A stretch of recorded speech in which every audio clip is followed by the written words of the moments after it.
It's a pleasure to have you join me on this virtual journey. Welcome. Hello, YouTube friends. Join us as we unravel the mysteries surrounding Robert Harris, minister.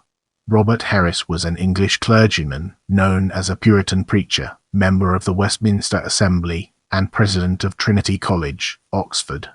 Now, let's shift our focus to life and embark on an intellectual exploration of its various dimensions. He was born into a large family to John Harris, yeoman whose family had originally come from Shropshire, and Elizabeth Hiren at Broadcanon, Gloucestershire. He was educated at Chipping Campden School and the King's School, Worcester. He matriculated, aged 15, at Magdalen Hall, Oxford, 10 June 1597, when his relative Robert Mr. Occelyson was principal. In order to obtain tuition in philosophy, he taught Greek and Hebrew. He graduated Bachelor of Arts on 5 June 1600, and though originally intended for the law, decided to enter the church. When in 1604 the university was dissolved on account of the plague, Harris went home and preached his first sermon at Chipping Campden.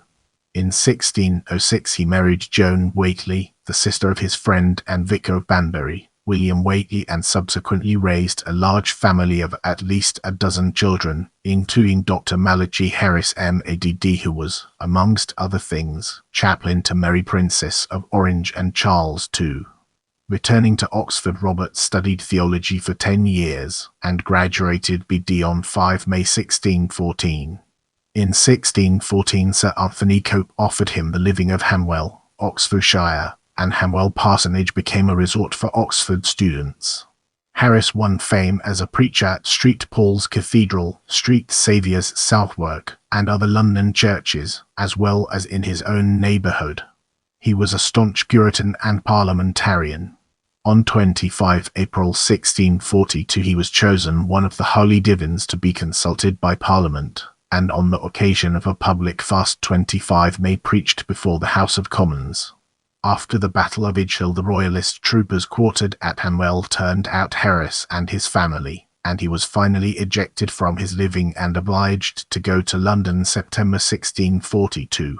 He was then made one of the Westminster Assembly, and received the living of St Botolph's, Bishopsgate.